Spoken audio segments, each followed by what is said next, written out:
In honor of our ant adventures, I want to share this book with you, Two Bad Ants by Chris Van Allsburg. The news traveled swiftly through the tunnels of the ant world.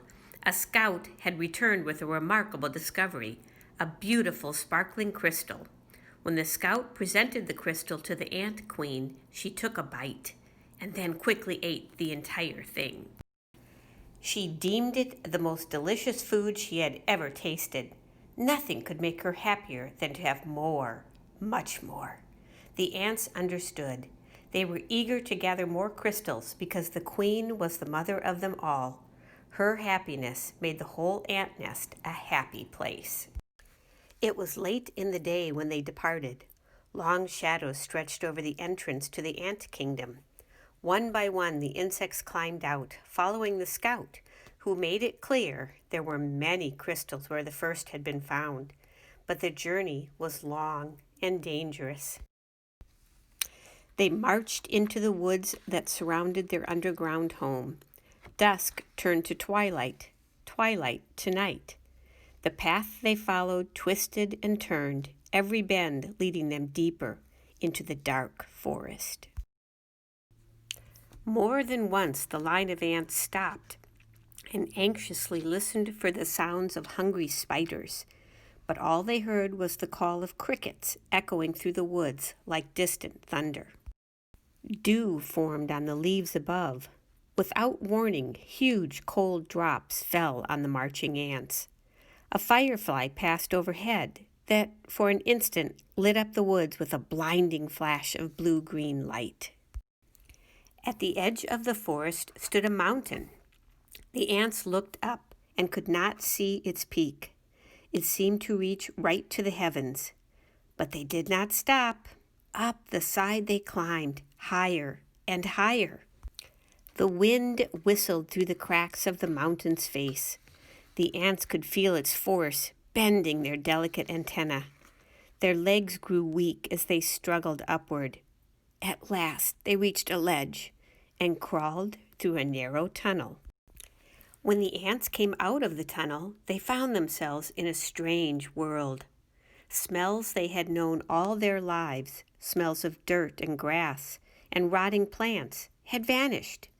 There was no more wind, and most puzzling of all, it seemed that the sky was gone. They crossed smooth, shiny surfaces, then followed the scout up a glassy, curved wall. They had reached their goal. From the top of the wall, they looked below to a sea of crystals.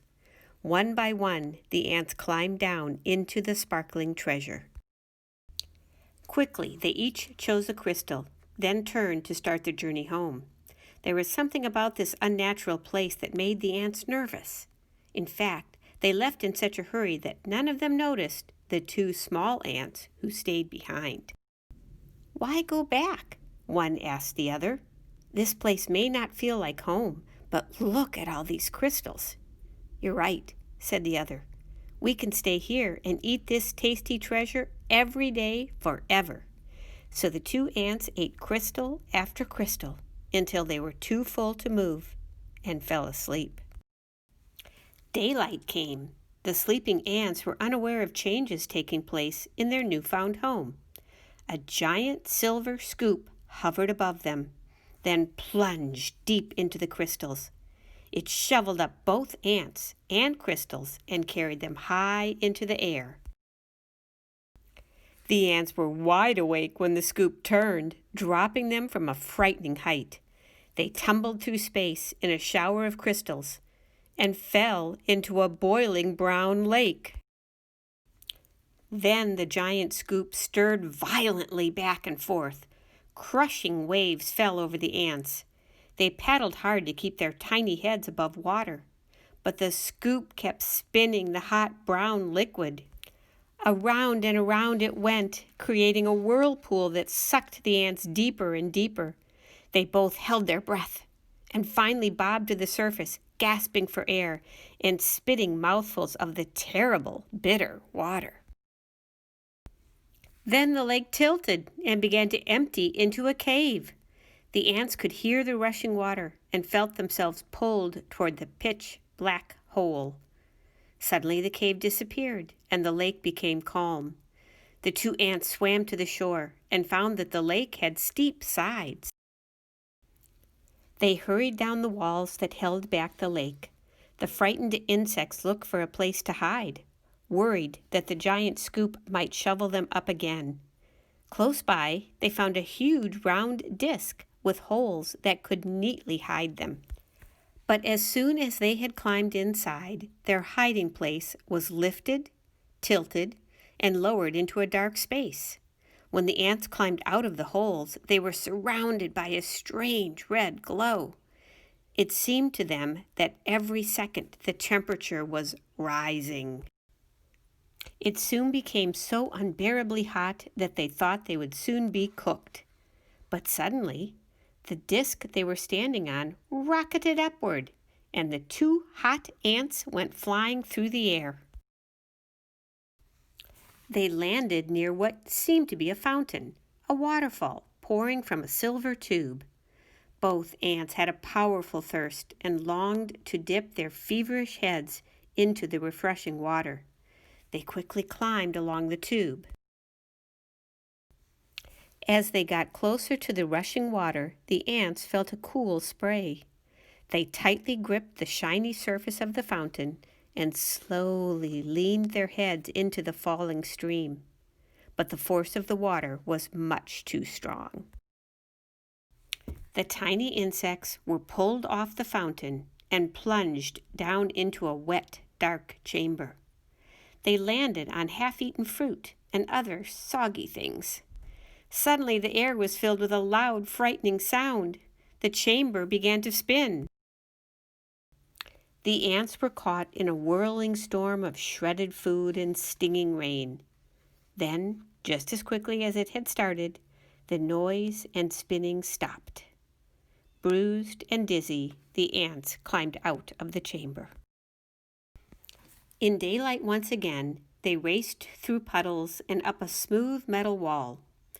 In the distance, they saw something comforting, 2 long, narrow holes that reminded them of the warmth and safety of their old underground home. They climbed up into the dark openings. But there was no safety inside these holes. A strange force passed through the wet ants. They were stunned senseless and blown out of the holes like bullets from a gun. When they landed, the tiny insects were too exhausted to go on. They crawled into a dark corner and fell fast asleep. Night had returned when the battered ants awoke to a familiar sound, the footsteps of their fellow insects returning for more crystals. The 2 ants slipped quietly to the end of the line. They climbed the glassy wall and once again stood amid the treasure. But this time they each chose a single crystal and followed their friends home. Standing at the edge of their ant hole, the 2 ants listened to the joyful sounds that came from below. They knew how grateful their mother queen would be when they gave her their crystals. At that moment, the 2 ants felt happier than they'd ever felt before. This was their home. This was their family. This was where they were meant to be. I hope you enjoyed the story of the 2 bad ants. Here's to hoping that the ants that live at Nana's house begin to decide that outside is where they want to live. I love you all. Bye.